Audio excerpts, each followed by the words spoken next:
Hey, how's it going? Nat here. Let's take a look at what's been making news. The FBI is investigating after 2 pilots in America reported seeing something pretty strange from their plane. A man 1,000 meters up in the air on a jetpack. Here's Kale.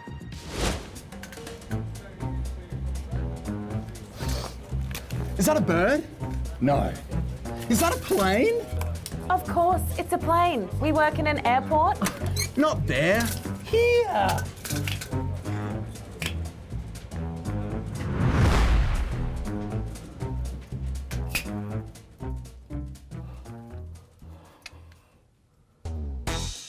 Over the years, pilots have been forced to share the sky with birds and, more recently, drones.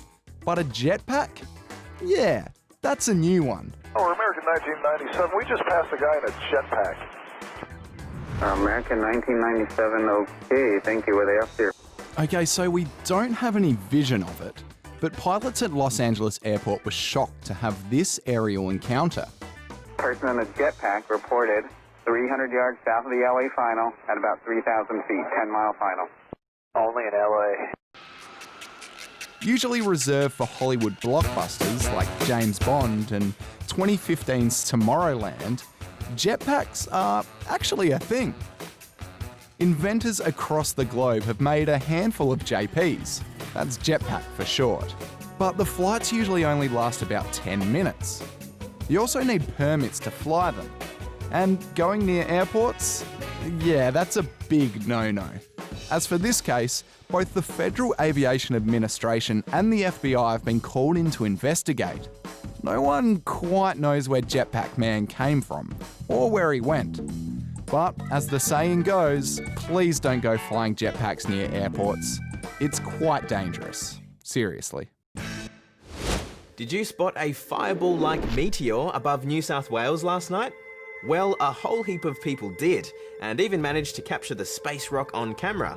Some actually phoned into the ABC to report a large flashing light. Then I could see this amazing yellow tail. And I almost rang my girlfriend saying, I think I just saw a UFO. Yeah.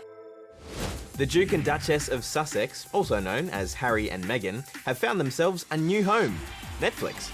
They've just signed a multi-year deal to make nature series, documentaries and kids shows for the streaming giant. We don't know how much the deal is worth, but it's tipped to be as much as $150 million. It's been a big few days for 2 kids who helped convince the AFL that Queensland should host the grand final. Remember these guys? We've got a G right here in Queensland. It's called the Gabba! Yep, they've been working hard to get the AFL grand final to their state. And the Gabba is good to go! And as we found out yesterday, they succeeded. It's just like a really special moment. It was really fun to be a part of it, and I'm glad that we finally got the grand final. Since the announcement, it's been a media whirlwind for these guys, who are super passionate about footy. It's just really fun and you just get to play and have fun.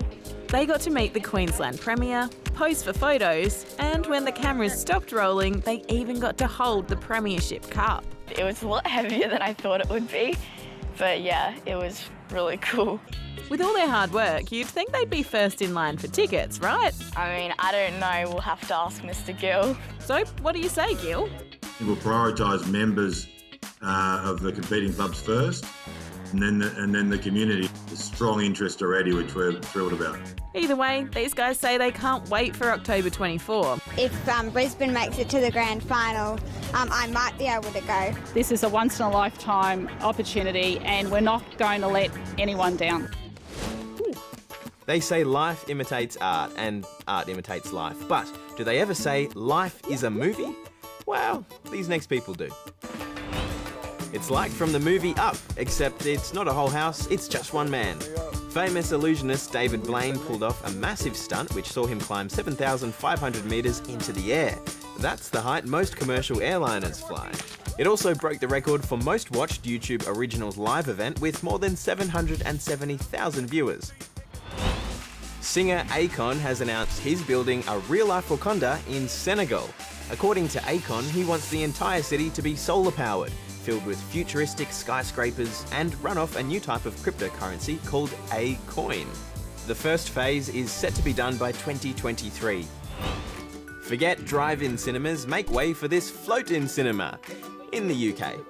As well as watching the movie, customers will be taken on a boat ride around Regent's Canal. Never done anything like this before. And if boats just aren't your thing for some reason, there are also regular old deck chairs on the banks. Well, that's all from us, but don't worry, we'll see you again tomorrow. In the meantime, hit like and subscribe to stay up to date on all the future videos we make.